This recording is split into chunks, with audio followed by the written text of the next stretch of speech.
अगली तारीख 20 सितंबर 1967 बाबा ने व्याख्या की थी इसकी 6 नवंबर 2018। बाबा गुप्त होने के बाद इसकी व्याख्या की थी। वाणी का आधा से ज्यादा पोर्शन कल कंप्लीट हुआ था। बात चल रही थी अष्टदेवों के साथ। बाबा ने बोला था तुम बच्चे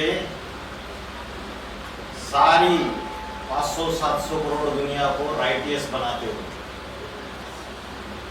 अष्टदेवों से बात चल रही थी और बोला तुम बच्चे सारी 500-700 करोड़ की दुनिया को राइटियस बनाते हो। तो बोला 8 राजाइयां स्पष्ट दिखाई देगी। जब अष्टदेवों से बात कर रहे हैं VCD नंबर 2692 में बोला 8 राजाइयां रुद्रमाला के अंदर स्पष्ट दिखाई देगी। तो 2 बातें बताई, एक राइटियस मुक्तिधाम और एक अनराइटियस मुक्तिधाम। मुक्तिधाम माना एक परम धाम। तो जो राइटियस परम धाम है उसमें कितनी आत्माएं जाएगी? 4.5 लाख। और बाकी की सारी आत्माएं स्थूल परम धाम जाएगी। कई बाबा ने बोला 9 लाख आत्माएं भी राइटियस परम धाम। 9 लाख चैतन्य सितारे आसमान में चमक मारेंगे, बोला ना। तो राइटियस आत्माएं जो बनती है, राइटियस माना श्रेष्ठ, माना जो अपने अंदर के देहाभिमान को पूरा जला लेती है, आत्मा बन जाती है। बाकी सारी आत्माएं जो है 500-700 करोड़ वो अनराइटियस परम धाम जाती है। जड़वत स्टेज में बैठी रहती है। एक चैतन्य परम धाम, एक जड़ परम धाम। बाबा ने मुरली में बोला है परम धाम तुम बच्चे इस सृष्टि पर उतार लेंगे। ऐसा स्थान बनेगा भारत के अंदर कि जिस स्थान में परम धाम माना चैतन्य परम धाम माना बाप की भ्रुकुटी, बाप और बच्चे उस परमधामी स्टेज में टिके रहेंगे। तो बोला अनराइटियस आत्माएं जो है वो अनराइटियस मुक्ति को पाती है। वो सारी की सारी स्थूल परमधाम में इकट्ठा होती है। लेकिन वहां से जब पहली बार उतरती है, एक जन्म हर एक आत्मा जीवन मुक्ति भोगेगी या नहीं भोगेगी? जो पहला जन्म है उसमें कुछ न कुछ जीवन मुक्ति भोगेंगे जरूर। लेकिन तुम बच्चे राइटियस मुक्ति धाम में ही आएंगे। वास्तव में तुम ऐसा क्या करते हो जो राइटियस मुक्ति धाम में ही जाते हो? ये जो सृष्टि है इसमें सारे जीवन बंध में है। तुम बच्चे जीवन बंध में रहने वालों को जीवन मुक्ति में लेके जाते हो। अभी जितने भी मनुष्य है वो जीवन बंध में जी रहे, उनको पता नहीं है कि कर्म बंधन से कैसे छुटकारा पाना है। ये कर्म बंधन की रस्सियां जो बांध के बैठे हुए हैं भौतिक जगत में, इन जीवन बंध में जो लोग हैं, तुम बच्चे जीवन बंध में रहने वाले को जीवन मुक्ति में ले जाते हो। अभी बताओ, जो एडवांस पार्टी में जो बीजरूप आत्माएं है खुद जीवन मुक्त हो गई या खुद कर्म बंधनों में, कर्म बंधनों की रस्सियों में फंसी हुई है? फंसी हुई है या नहीं? और उनको जिम्मेवारी दे दी कि जो बाहर की दुनिया में जो जीवन बंध में है उनको सब तुम बच्चे जीवन मुक्ति में ले जाएंगे। तो जब तक खुद मुक्त नहीं हुए कर्म बंधन से दूसरों को मुक्ति नहीं दे सकते। तो बाबा ने बोला है ये कर्म बंधन की रस्सियां काटना हर एक आत्मा का अपना कर्तव्य है, इसमें बाप दादा कुछ नहीं कर सकते। तो बोला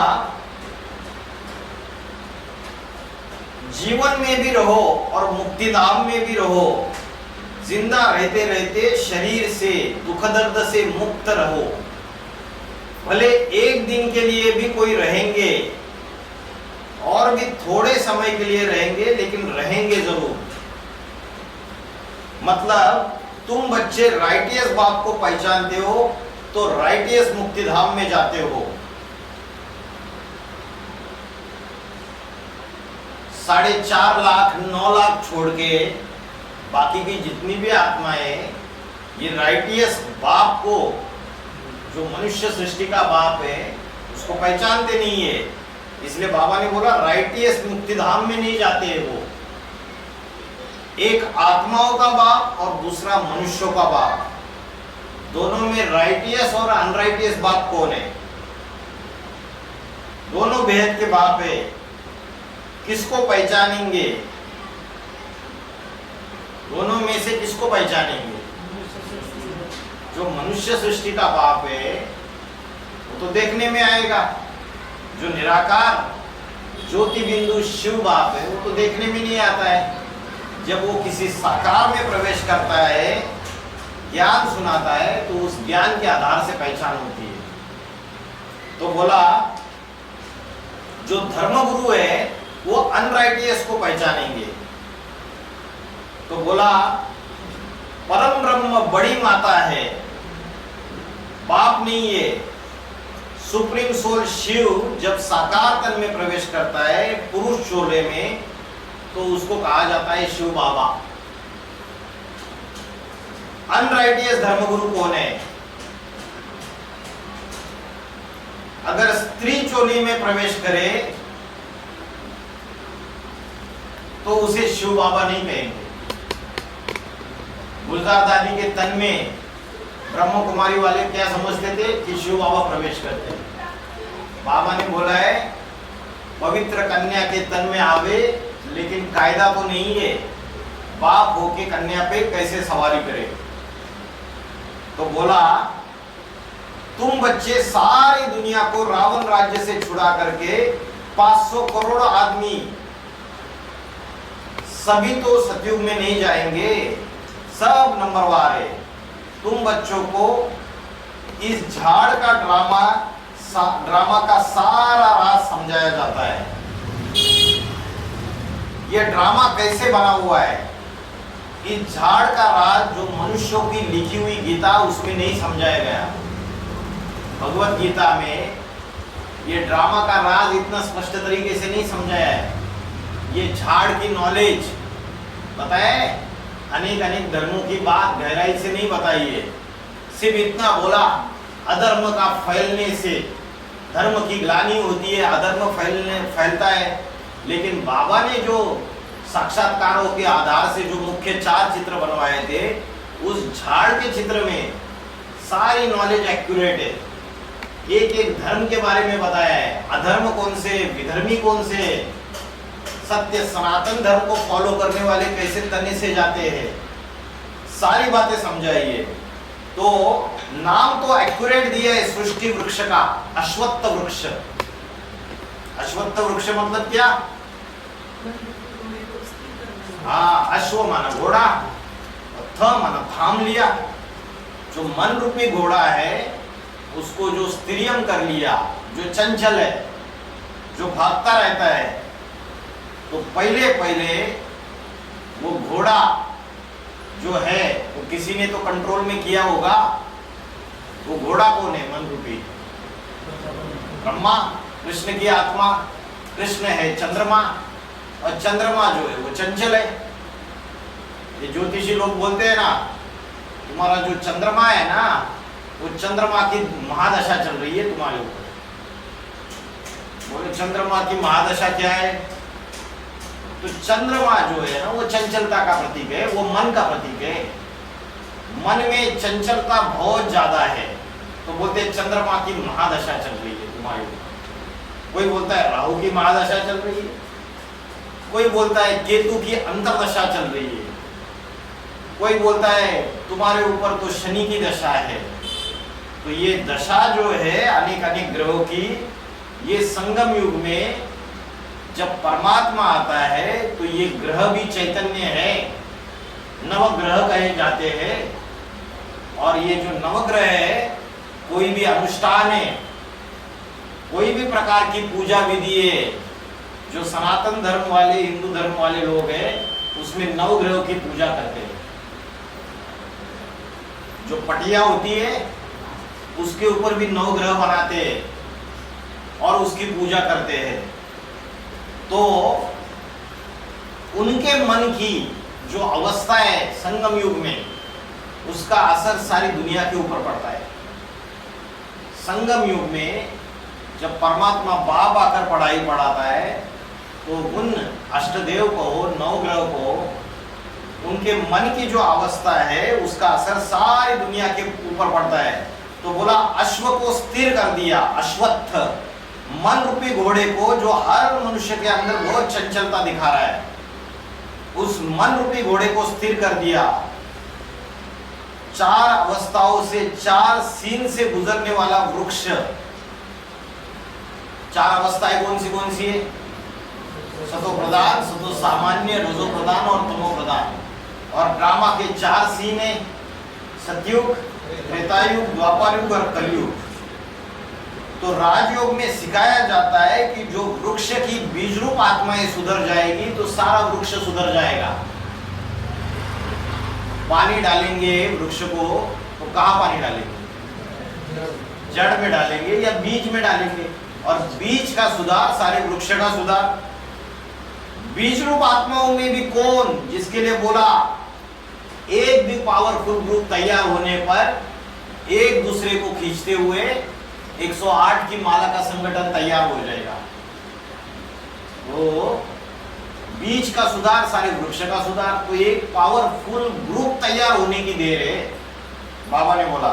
और वो पावरफुल ग्रुप तैयार होगा तो एक दूसरे को खींचते हुए 108 का माला का संगठन तैयार हो जाएगा।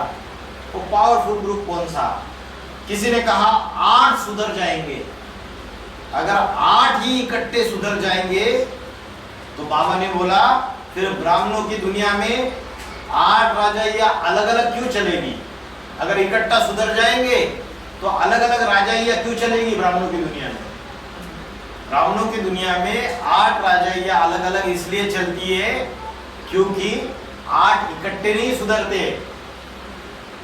एक टाइम पे नहीं सुधरते। अष्टदेव में भी कोई पहले सुधरता है, कोई बाद में सुधरता है। इसलिए किसी की राजाई पहले तैयार होती है, किसी की राजाई बाद में तैयार होती है। 8 राजाइयां अलग अलग क्यों चलेगी? स्पष्ट देखने में आएगी। तो बताया एक भी पावरफुल ग्रुप तैयार होने पर एक दूसरे ग्रुप को खींचते हुए अंत में 108 का माला का संगठन एक हो जाएगा। विसरी नंबर कितना? 2692। तो बोला एक भी पावरफुल ग्रुप तैयार होने पर एक दूसरे को खींचते हुए अंत में, अंत कब? सूर्यवंशी बच्चों का अंत कब? 2028।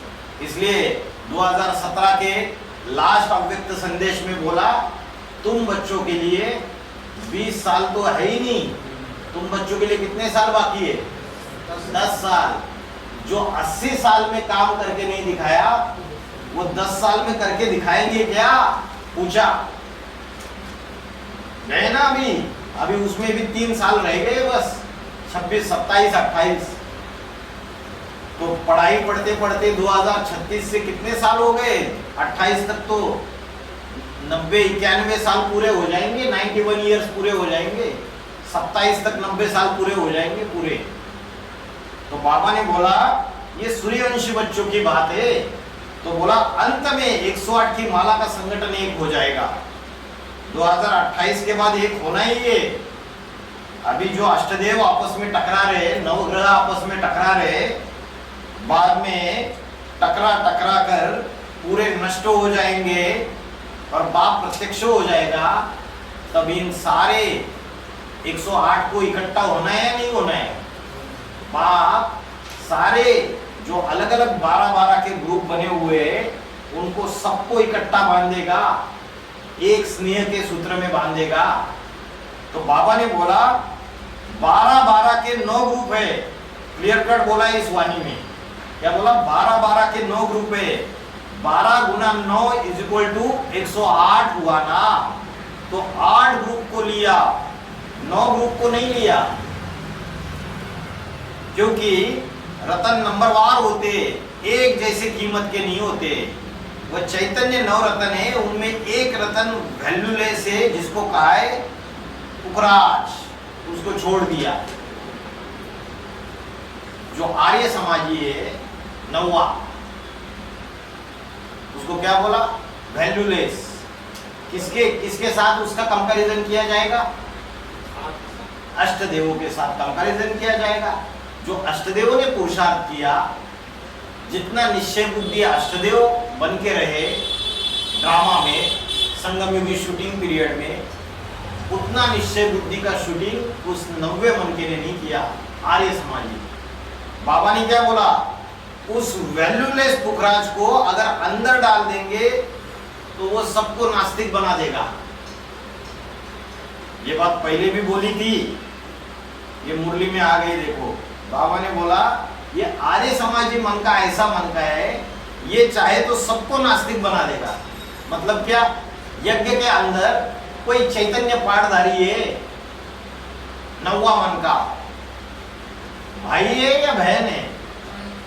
भाई है, पुरुष चोला है और ऐसा पावरफुल है, उसके कनेक्शन में आ जाओगे ना, संबंध संपर्क में, उसके संबंध संपर्क में आ जाएंगे तो ऐसी ऐसी बातें सुनाएगा, वो व्यक्ति अनिश्चय बुद्धि मौत मारा जाएगा, नास्तिक।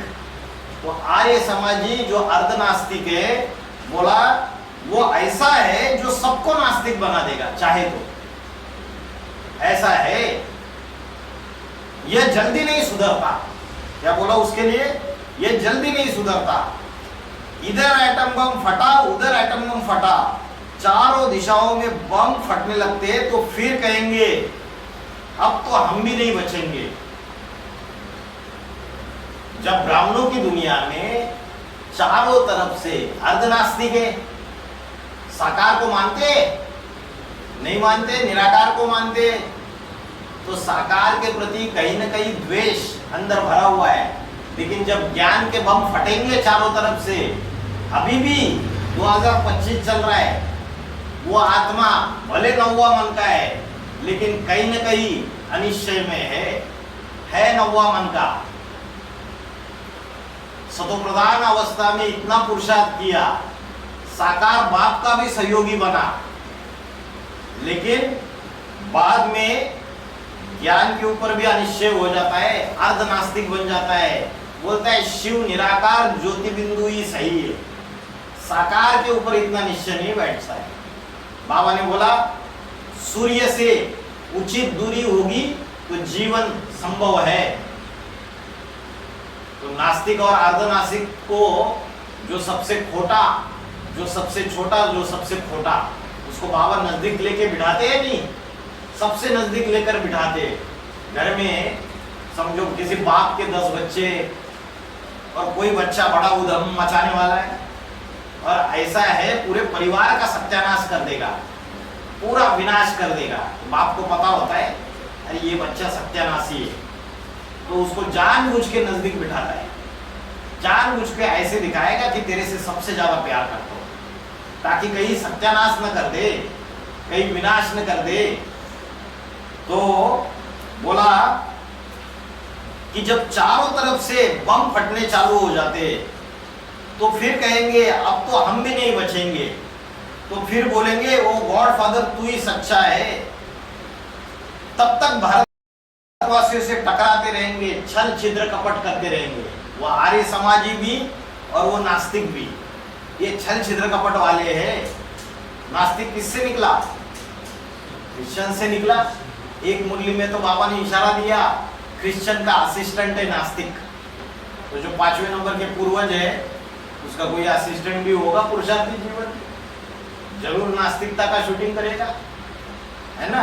तो बाबा ने बोला कि जब चारों तरफ से बम फटने लगते हैं तो इनको क्या पता चलता है, अभी हम भी नहीं बचेंगे, हमने जो बम बनाए ये हमारे काम भी नहीं आने वाले। तो तब तक भारतवासियों से टकराते रहते हैं और छल छिद्र कपट करते रहते हैं। कोई उदाहरण है हिस्ट्री में, भारत की हिस्ट्री में कोई एग्जाम्पल है क्या इसका? बाबा ने बोला प्राइम मिनिस्टर जो भारत के थे लाल बहादुर शास्त्री, जो लाल बहादुर शास्त्री थे, उनको बोला आ जाओ, हम तुम्हें बुलाते। कहाँ बुलाया उनको? ताशकंद में बुलाया। किसके लिए बुलाया था माता जी? ताशकंद किसके लिए बुलाया? समझौता कराने के लिए। किसका समझौता कराने के लिए? भारत पाकिस्तान 1965 में जब युद्ध हुई तो भारत और पाकिस्तान दोनों के बीच में समझौता करके सुलह करने के लिए, रशिया बीच में सोवियत यूनियन था तब, सोवियत यूनियन, बाद में उसके खंड खंड हो गए, फिर रशिया बना 1991 के बाद। हाँ, तो ये जो सोवियत यूनियन था उसके जो प्रेसिडेंट है वो बोले आ जाओ ताशकंद, उज़्बेकिस्तान में है, तब सोवियत यूनियन का पार्ट था, और शास्त्री जी को बुलाया, समझौता करेंगे। समझौता हुआ 1966 की बात है, और 12 घंटे के अंदर शरीर छोड़ दिया। कोई बोलता है जहर पिला दिया, कोई बोलता है दिल का दौरा आ गया। तो बोला ताशकंद आ जाओ, हम तुम्हारी बात करा देंगे पाकिस्तान की और तुम्हारी सबकी इकट्ठा। पाकिस्तान का प्राइम मिनिस्टर था तब आयूब खान। बुलाने के बाद उनके बड़े भैया ने उनको खत्म करवा दिया। बाबा बोल रहे, क्या बोल रहे? बड़े भैया ने खत्म करवा दिया। आर्य समाजी का बड़ा भैया कौन है? नास्तिक, रशियन। तो बोला चाल चल के विष दिलवा दिया।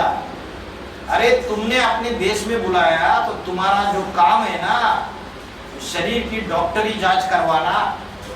लाल बहादुर शास्त्री को बोला कि इनके ये बीमार हो गए, इनकी तबीयत खराब हो गई, और भेज दिया भारत में। लेकिन बाबा ने बोला तुम्हारा काम था कि कैसे हुआ, आपने डॉक्टरी जांच की नहीं और वापस भेज दिया। ये भारतवासी बुद्धू है। बाबा ने बोला माताओं की बुद्धि तो सीमित होती है। ये जो क्यों बता रहे बाबा, ये बाबा इसलिए बता रहे हैं, बाबा ने बोला कि ये छल छिद्र कपट वाले होते हैं, ये आर्य समाजी, ये नास्तिक, ये कैसे होते? छल छिद्र कपट वाले। और भारतवासी जो है उनको बुद्धू बना देते हैं।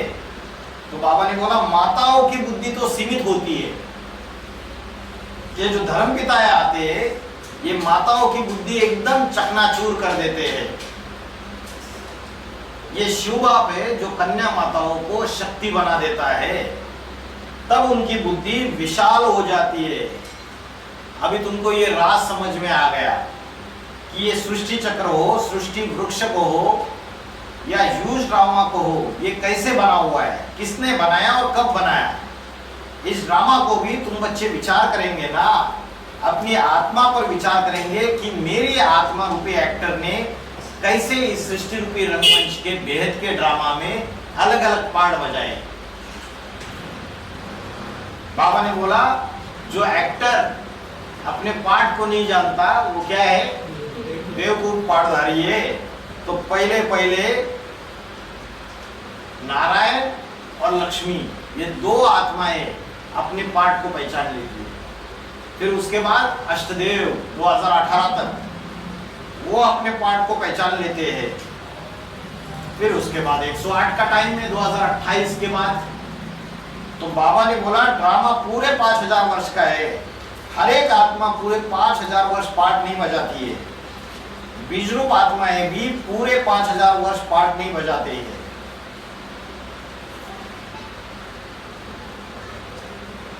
पूरे 5000 वर्ष पाठ कौन बजाएगा? जो सबसे ज्यादा ऑलराउंडर पाठधारी होगा, सबसे मेन एक्टर, मुख्य एक्टर इस सृष्टि का, जो रंगमंच पे आया सबसे शुरुआत में और सबसे लास्ट तक रहा, सबसे नंबर 1, उसके बाद है अष्टदेव। तो भेद के राइटियस परमधाम में सब इकट्ठा थोड़ी उतर आएंगे, सवाल ही पैदा नहीं होता। सब इकट्ठा नहीं आएंगे राइटियस परमधाम में। परमधामी अवस्था जो है माउंट आबू में सबकी एक साथ बन जाएगी, नंबरवार बनेगी। बाबा ने बोला शांति धाम और सुख धाम के गेट एक साथ खुलेंगे।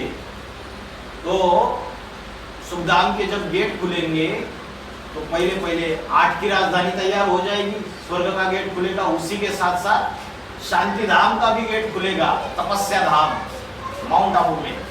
तो बोला ये वेद के राइटियस परम धाम में सब इकट्ठे थोड़ी उतरेंगे, सवाल ही पैदा नहीं होता। ड्रामा पर तुम बच्चे पहले विचार करेंगे, ये ड्रामा कैसे बना हुआ है। ड्रामा में भी पहले से लेकर अंत तक आएंगे। टिड्डियों मिसल सब इकट्ठा नहीं आएंगे। इसके मिसाल दिए दिया टिड्डिया। ये टिड्डिया क्या होती है? जो झुंड के झुंड में आती है और सारी फसल को बर्बाद कर देती है। बीच में भारत में पिछले साल मेरे ख्याल से टिड्डियों का आक्रमण हुआ था।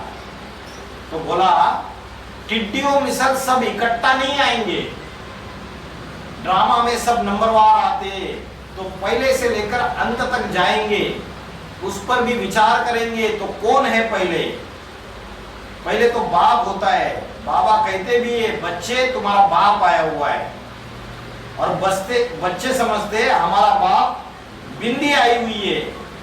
बिंदी क्या करेगी? खुदक खुदक करके पाठ बजाएगी।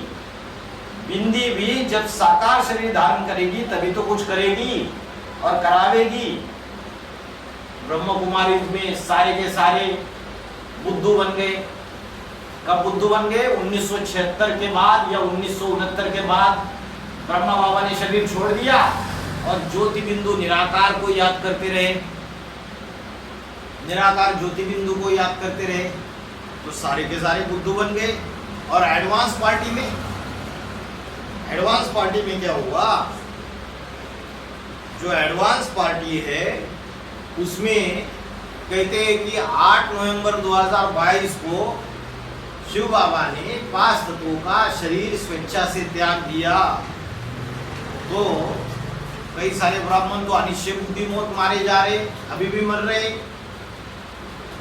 तो बोल रहे बाबा तो चला गया, तो बाबा शरीर है या आत्मा है? और आत्मा है तो कहीं ना कहीं पाठ बजाएगी। तो कहाँ पाठ बजाएगी? एडवांस पार्टी वालों की बुद्धि में भी ये बात नहीं चल रही है। और मुरली में बोला जो नंबर 1 रुद्र है वो नंबरवार अष्टदेवों में प्रवेश करके उनके द्वारा 12 ज्योतिर्लिंगों का पाठ बजाता है। ये ज्ञान के ज्योति के लिंग है। तो टेम्पररी रूप से जब मुकर्रर चला गया तो टेम्पररी रूप से काम करेगा ना। तो बोला बिंदी भी जब साकार शरीर धारण करेगी तब तो कुछ करेगी।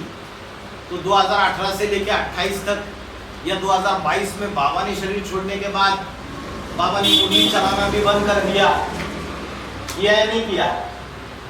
बाबा की मुरली, लास्ट मुरली देखो आप कब की है?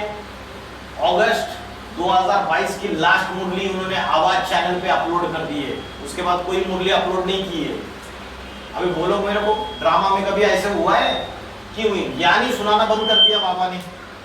ऐसा हुआ है कभी? यज्ञ के आदि में सेवक राम ने शरीर छोड़ दिया 1941-42 में। फिर क्या कोई गैप पड़ा? 2 माताओं में प्रवेश करना चालू कर दिया, उनके द्वारा ज्ञान सुनाना चालू कर दिया।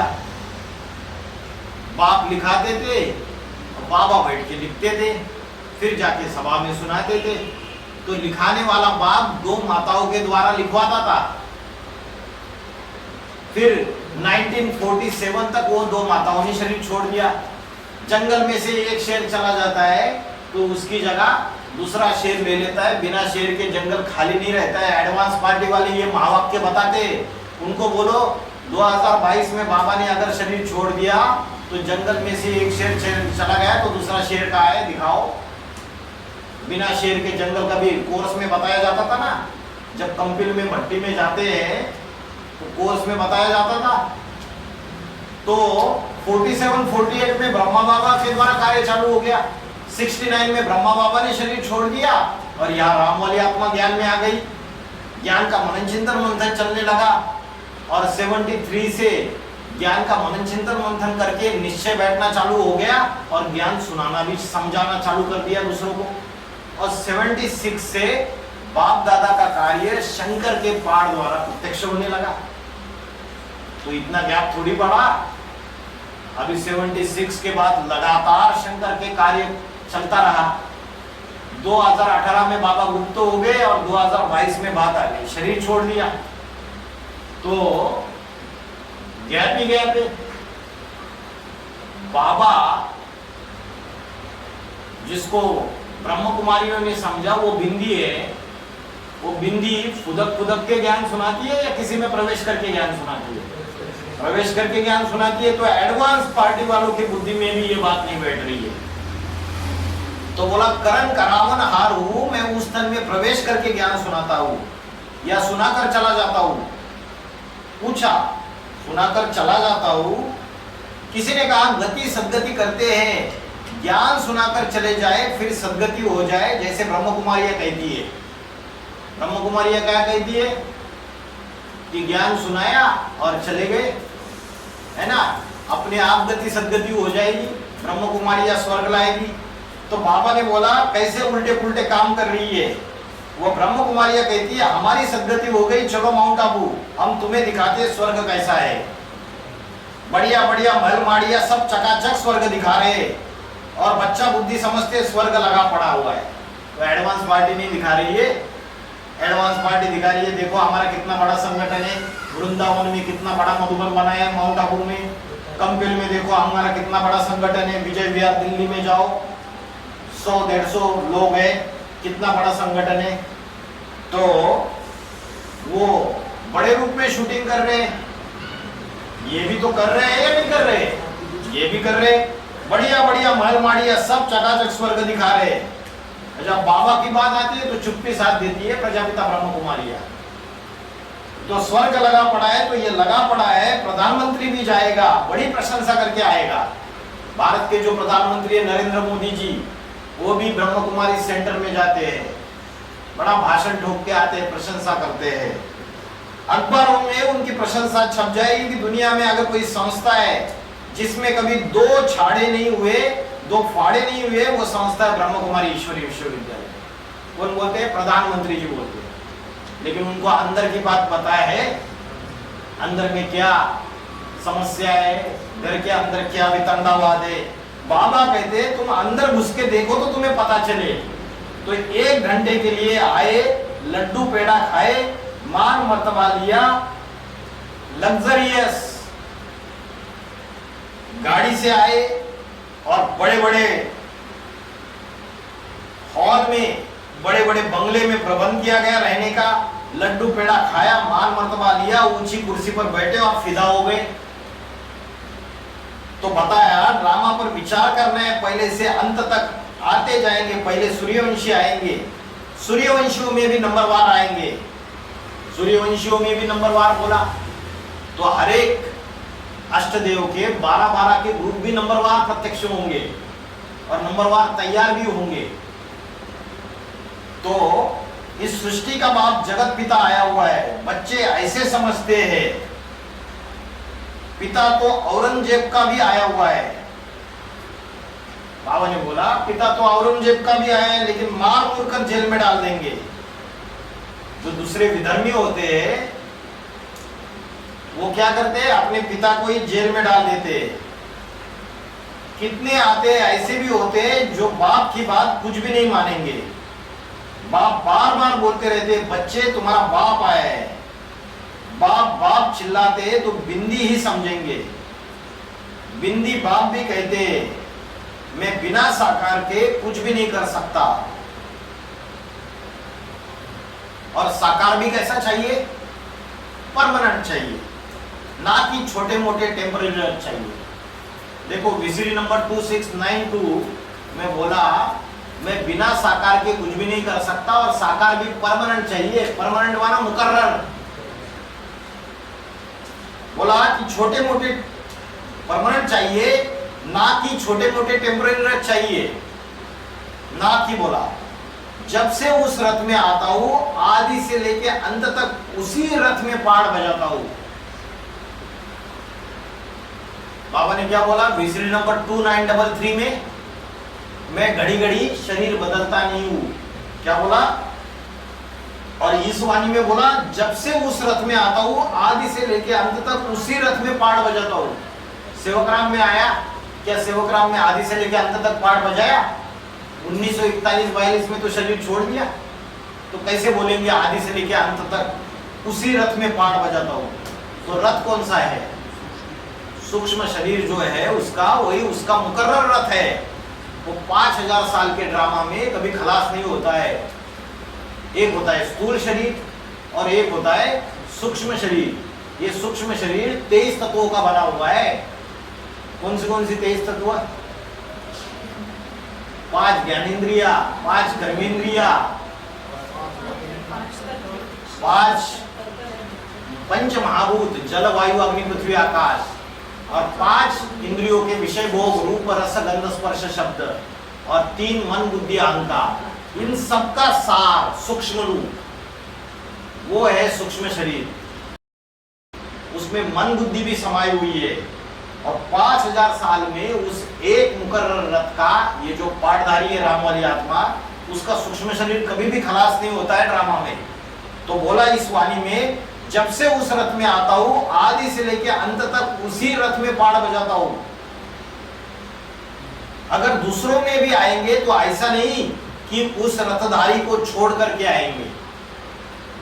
अगर दूसरे में गए, सेवकराम के बाद 2 माताओं में गए, फिर उसके बाद दादा लेखराज ब्रह्मा में गए, तो उस रथ को छोड़ के नहीं गए, उसको साथ में लेके गए।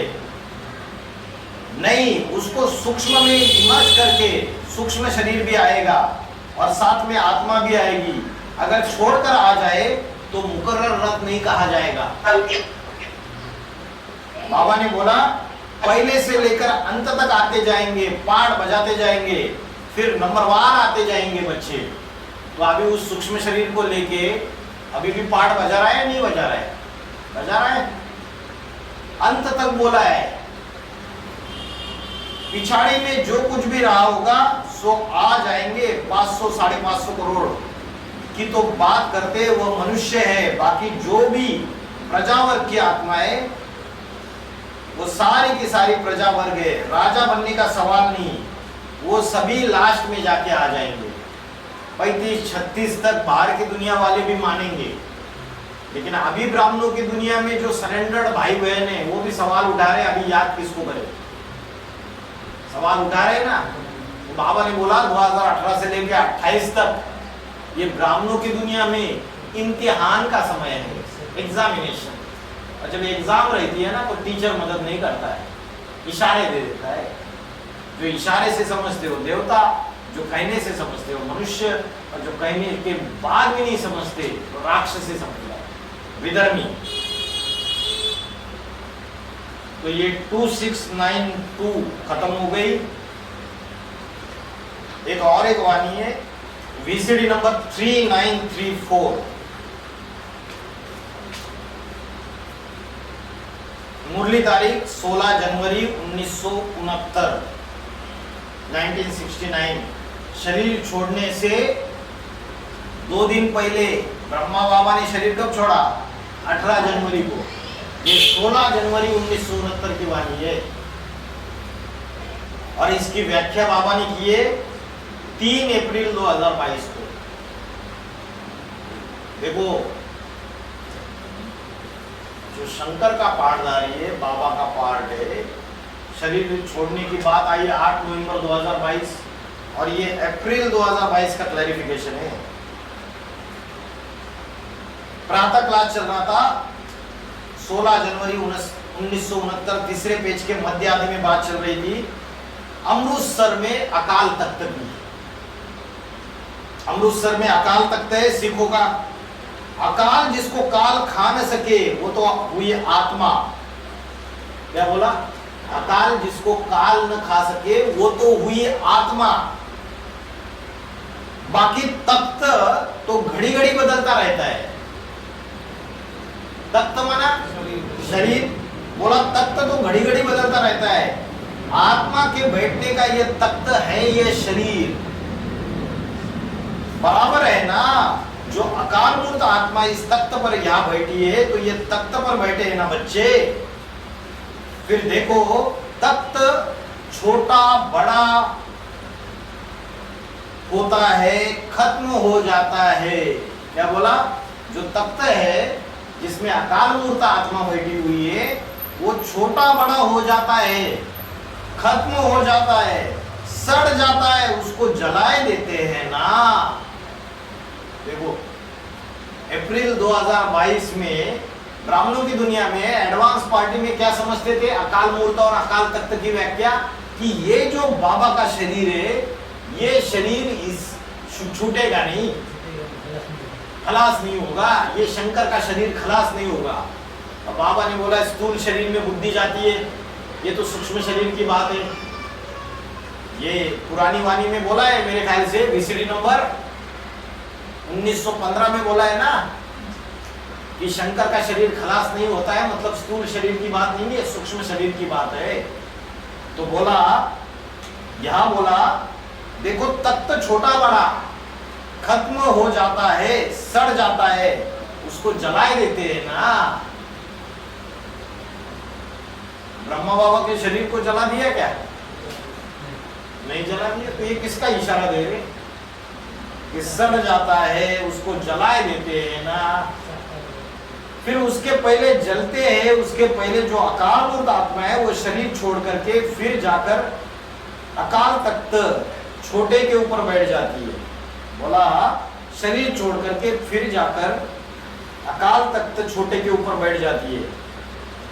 अकाल तख्त छोटे के ऊपर बैठ जाती है।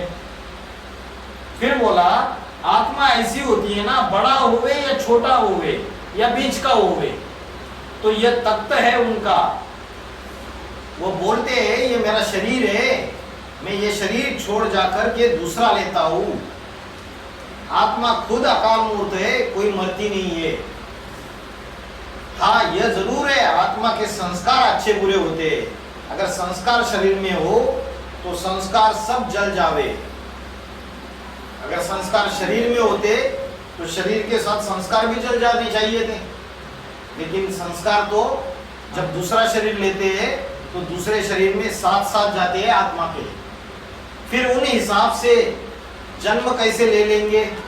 ये कर्मों के हिसाब किताब का फल है। देखो है ना कर्म का फल। तुम साहूकार घर के हो, वो गरीब घर का है, वो मेहतर के घर में है, वो फलाने के घर में है, सभी आत्मा के तख्त है ना। अकाल मूर्त आत्मा तो विनाश नहीं होती है। तो समझना चाहिए कि आत्मा कभी विनाश नहीं होती है। बल आत्माएं जो इतनी है उनका बाप कौन है? इनका बाप एक परमात्मा, यह तो समझना चाहिए ना। ये समझाने वाला कौन है? एक परमात्मा है, ये समझाने वाला कौन है? ये कोई शास्त्र पढ़कर सुनाते हैं क्या? ये शास्त्र वगैरह है भक्ति मार्ग, इसको कहा जाता है भूसा। भूसा कोई काम का नहीं है। अरे देखो ये वेद शास्त्र ग्रंथ ये सभी पढ़ते पढ़ते हम सीढ़ी नीचे गिरते जाते हैं। हम जाते हैं गंगा स्नान करने, हम और ही पावन से पतित बनते जाते हैं। अपने से कोई वापिस जा नहीं सकते हैं। मतलब कोई बोलेगा हम खुद ही पतित से पावन बनेंगे और मुक्ति धाम चले जाएंगे, मोक्ष मिल जाएगा, ऐसे हो नहीं सकता। बोला वेद शास्त्र ग्रंथ पढ़कर और ही नीचे गिरते हैं। मतलब ब्राह्मणों की दुनिया में भी वेद शास्त्र ग्रंथ पढ़ रहे या नहीं पढ़ रहे? मुरलियां सुन रहे। ब्रह्म कुमारी अभी वेद शास्त्र ग्रंथ पढ़ रही है। जो ब्रह्मा बाबा ने मुरलियां चलाई वही मुरलियां रिवाइज कर करके सुन रहे। लेकिन बाबा ने बोला इससे या गंगा स्नान करके हम अपने आप से पतित पावन नहीं बन सकते, वो चाहिए। हाँ, जैसे बाप सन्मुख आया, एडवांस पार्टी वालों को पढ़ाई तब उसके वाइब्रेशन का असर बच्चों के ऊपर, रुद्रमाला के मंत्रों के ऊपर हुआ या नहीं हुआ? हुआ। जब सन्मुख आए, योग में बच्चे बैठे बाबा की याद में, और बाबा ने जब दृष्टि दिया तो वो दृष्टि का वाइब्रेशन, सन का रंग आत्माओं के ऊपर लगा। ऐसे नहीं कि हम गंगा स्नान कर लेंगे, खुद ही अपने घर में मुरली बैठ के सुन लेंगे, हम वेद शास्त्र ग्रंथ सारे जानते हैं, हम तो सारी मुरलियां हमको समझ में आती है। हमको तो ऐसा कुछ भी नहीं कि मुरलियां समझ में आती ही नहीं है। ऐसा किसी को लगता है ना? जो बड़े बड़े महारथी होते हैं, 10-10 साल से, 15-15 साल से ज्ञान में चलने वाले, उनको बड़ा अहंकार आता है। अरे बाबा रोज रोज वही तो मुरली सुनाते। अहंकार आता है या नहीं आता है? लेकिन मुरलियों में ये सागर है, ऐसे ऐसे रतन छुपे हुए। बाबा ने बोला अभी ये इतना बड़ा जो सागर है उसमें एकदम किंचित मात्र थोड़ा सा ज्ञान तुम बच्चों ने उठाया है। चूहे को हल्दी की घाटी मिल गई और पंसारी बन के बैठ गया। तो ये अहंकार अगर आता है कि हमको तो सारी मुरलियां पता है, हम तो सब कुछ जानते हैं, तो बोला कि हम अपने आप से पतित से पावन नहीं बन सकते और वापस नहीं जा सकते, तो जरूर उसको कहीं ना कहीं पार बजाना है, किसी में प्रवेश करके अंत तक वापस जाएंगे। जब सतयुग आएगा पीछे सब चले जाएंगे। कभी मकड़ियों का झुंड देखा है भागता हुआ? किसके डायरेक्शन पर? जरूर उनका कोई आगे हेड होगा, जो हेड होता है उसकी डायरेक्शन के ऊपर भागते। जहां भागते हैं वहां सभी उड़कर भागते हैं। मक्खी जो मधु बनाती है, उन मक्खियों का जब घर फोड़ते हैं तो कैसी भागती है? उनकी भी क्वीन होती है। तुम्हारा बाप है ना, वो तो आए तो सभी आत्माएं भागेगी। जैसे मधु की मक्खियों का मनारा होता है जिसमें 150, 200, 5 से 6 शेर मक्खी निकलती है। जहां भागेगी वहां आवाज करेगी और सभी एक क्वीन के पिछाड़ी भागती है। तो ब्रह्म कुमारियों में जैसे बाबा ने बोला ये जो मक्खी है, कीड़े मकोड़े, जानवर है, सबका कोई हेड होता है या नहीं होता है? उसके पीछे जाते हैं, लीडर के पीछे। तो ब्रह्म कुमारियों में आज हेड कौन है? जिस मुखिया के पीछे सारे के सारे भागेंगे वो हेड है क्या? नहीं है। बोलेंगे अपने आप ही पावन बन जाएंगे। बाबा ने बोला ऐसा तो हो नहीं सकता, ऐसा तो लॉ नहीं है, किसी एक क्वीन के पिछाड़ी तो भागना पड़ेगा। और एडवांस पार्टी के अंदर अभी कौन है? बस क्वीन जहां जाकर बैठेगी, एक दूसरे के ऊपर जाकर बैठ कर मनारा बना लेते हैं, मनारा बना लेते हैं। तो देखो वहां अभी मनारा है आत्माओं का, यह भी एक दो को दिखलाया गया है। अभी यह है फिर मनुष्य का झुंड। अभी एडवांस पार्टी में भी एक घड़े के ऊपर दूसरे घड़े बने हुए। बाबा तो मुक्त हो गए, लेकिन एडवांस पार्टी में बाबा ने बोला है जो बड़ी बड़ी मछलियां होती है ना, मत्स्य न्याय पता है आपको? मत्स्य न्याय क्या होता है? क्या होता है? हाँ, बड़ी मछलियां छोटी मछलियों को खा लेती है। तो एडवांस पार्टी में भी ज्ञान में चलने वाली जो बड़ी बहनें हैं ना, वो छोटी मछलियों को खा रही है और घड़े के ऊपर घड़े बना के बैठे हुए, झुंड के झुंड बनाए हुए। बाबा ने बोला जो एक बकरी है वो गड्ढे में गिर जाएगी तो उसके पीछे पीछे जितनी बकरियां हैं वो भी गड्ढे में गिर जाएगी। और कल माया बेटी के लिए एक पॉइंट आया, बोला माया बेटी, ये माया बिल्ली सारा दूध पी लेती है, ज्ञान का दूध है, और फिर ये दूध की जो धारा है जो धीरे धीरे निकलती है, बाबा ने बोला उस सारी धारा को उल्टा कर देती है। कैसे उल्टा कर देती है?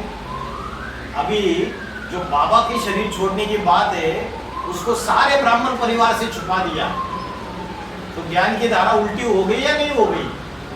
सारा ब्राह्मण परिवार ये समझ रहा है कि यही बाबा का शरीर है जिसके द्वारा बाबा भगवान के रूप में प्रत्यक्ष हो जाएंगे। लेकिन ज्ञान में कुछ गहरे राज है, सीक्रेट से, जो ज्ञान की धारा जो धीरे धीरे निकल रही है उस धारा को उल्टा कर देती है पूरी तरीके से, और बच्चों को बाप से विमुख बना देती है।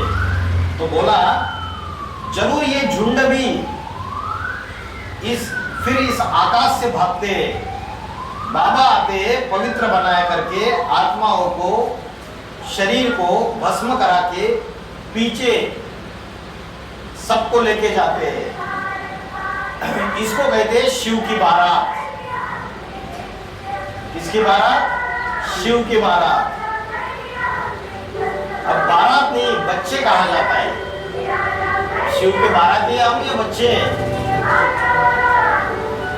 बच्चे। बाबा ने बोला सजनिया कहो, बच्चे को सजनिया कहो, उसको साजन भी कहते हैं। तो साजन जाएगा तो सजनिया जाएगी ना, तो उनको बारात कहा जाता है। बाबा यहाँ आकर के हम बच्चों को पढ़ा करके योग की यात्रा सिखा करके हम सब की आत्मा जब डिस्चार्ज थी उसको चार्ज करके फिर सतयुग में लेकर जाएंगे। पवित्र बने बगैर आत्मा जा ही नहीं सकती। एकदम जब आत्मा पवित्र होगी तभी यहाँ से जा सकेंगे। शांति धाम में पहले जाएंगे, वहां जाकर के सब निवास करेंगे। ये शांति धाम कौन सा है? शांति धाम माउंट आबू तपस्या धाम बनेगा। तो बोला पहले आत्मा शांति धाम में जाएगी, वहां जाकर के निवास करेंगे। अभी बाकी थोड़ी है, वहां आती रहती है, वृद्धि होती रहती है मनुष्य की। वृद्धि बंद कब होगी? फिर जब विनाश होगा। तो जो तमो प्रधान पुराने बन गए, क्योंकि सतो प्रधान से तमो प्रधान तुम बने हो ना, तो पहले पहले फिर तुम भागेंगे बाबा के पिछाड़ी, क्योंकि तुम्हारा बाप के साथ बुद्धि का योग बहुत अच्छा है, साजन के साथ सजनियों का योग। कोई का थोड़ा है, जो साजन के साथ जो योग लगाते हैं, कोई का थोड़ा है, कोई का ज्यादा है, नंबरवार है। क्योंकि राजधानी बननी है ना, और राजधानी में सब एक जैसे पद वाले नहीं होते। कोई महाराजा होता है, कोई महारानी होती है, कोई महामंत्री होता है, कोई मंत्री होता है, कोई सेनापति होते हैं, कोई दास दासी होते हैं। तो बोला सभी तो नहीं इकट्ठा जाएंगे राजधानी में। बाबा फिर सतयुग में नहीं आते। जब सबका दीवा बुझने जैसा होता है, तमो प्रधान होता है, बुझने लगता है, तो बाबा आकर हमको सबको ज्ञान की पढ़ाई पढ़ाते हैं।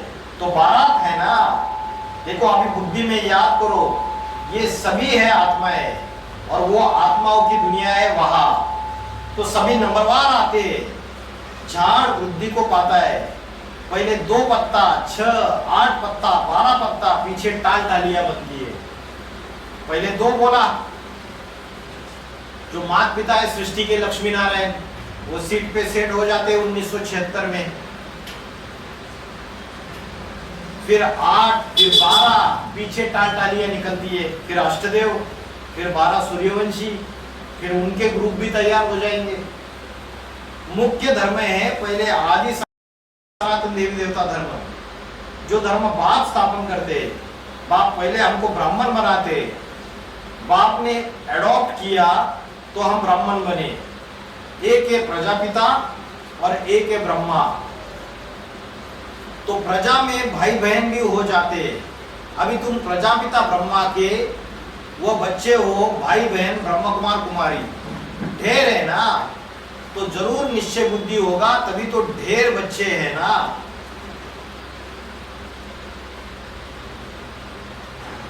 तो बाबा ने बोला कोई एक ही तो बात नहीं है, ढेर होते जाते हैं।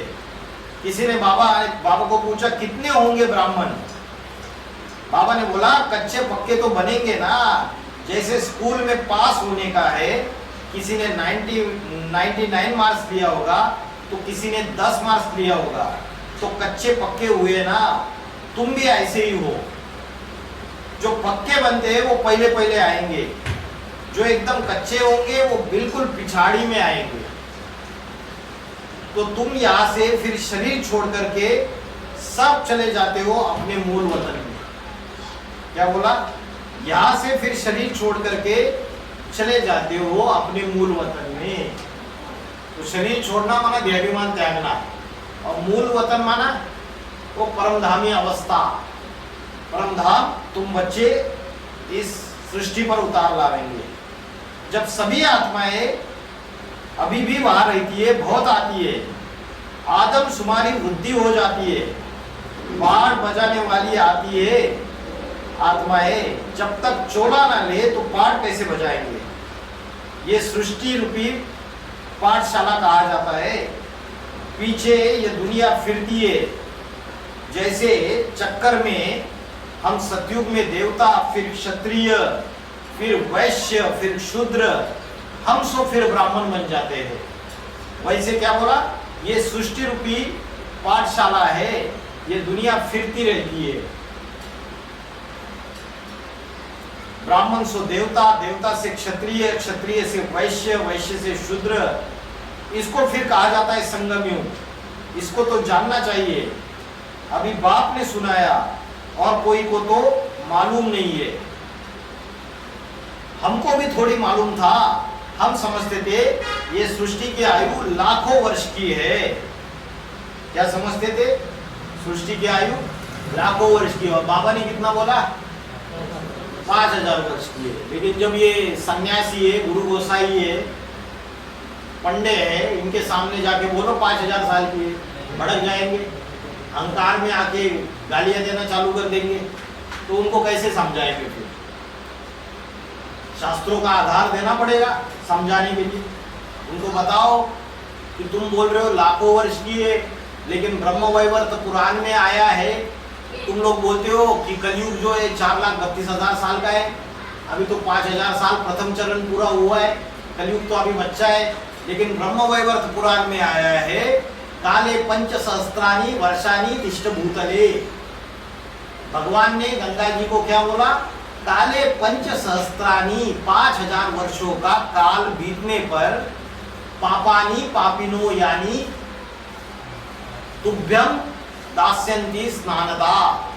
मतलब जो पापी है वो अपने पापों का दान तुम में स्नान करते हुए अपने पापों का दान गंगा जी में दे देते हैं। ये भगवान गंगा जी को बोल रहे 5000 साल का काल बीतने पर। और इस ब्रह्म वैवर्त पुराण की व्याख्या क्या की मनुष्य गुरुओं ने?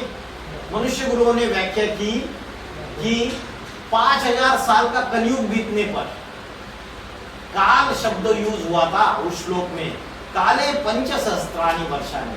तो इन्होंने मिस इंटरप्रिटेशन कर दी, गलत व्याख्या कर दी। फिर भागवत पुराण निकालो, हरिवंश पुराण निकालो। भागवत पुराण में बोला है जब सप्तर्षि मगा नक्षत्र में विचरण करते हैं तो 1200 वर्ष का कलयुग प्रारंभ हो जाता है। कितने वर्ष की आयु बताइए? 1200 वर्ष का कलयुग। ये किसमें बताया? भागवत पुराण में। हरिवंश पुराण में भी एक बात बताई।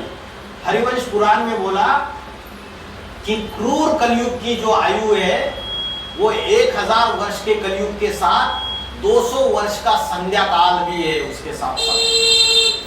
क्या बोला? 200 वर्ष का संध्या काल। तो कितना हो गया? 1200 वर्ष हो गया। फिर महाभारत वन पर्व, महाभारत वन पर्व में बोला 1000 साल का कलयुग, 200 वर्ष की संध्या, और बोला 100 वर्ष की संध्या और 100 वर्ष का संध्यांश। ऐसे वहां भी 1200 वर्ष का बोल दिया। और भगवत गीता में 8वें अध्याय का 17वां श्लोक आया, क्या बोला? युग सहस्त्राणी वर्षाणी। बोला ब्रह्मा का दिन जो है वो सहस्त्रों वर्षों का है, लाखों वर्ष का नहीं बोला। और ब्रह्मा की जो रात्रि है वो भी सहस्त्र वर्षों की बोली 8वें अध्याय के 17वें श्लोक में। बताओ उनको। बोला लाखों वर्ष का कहां से हो गया कलयुग तुम्हारा?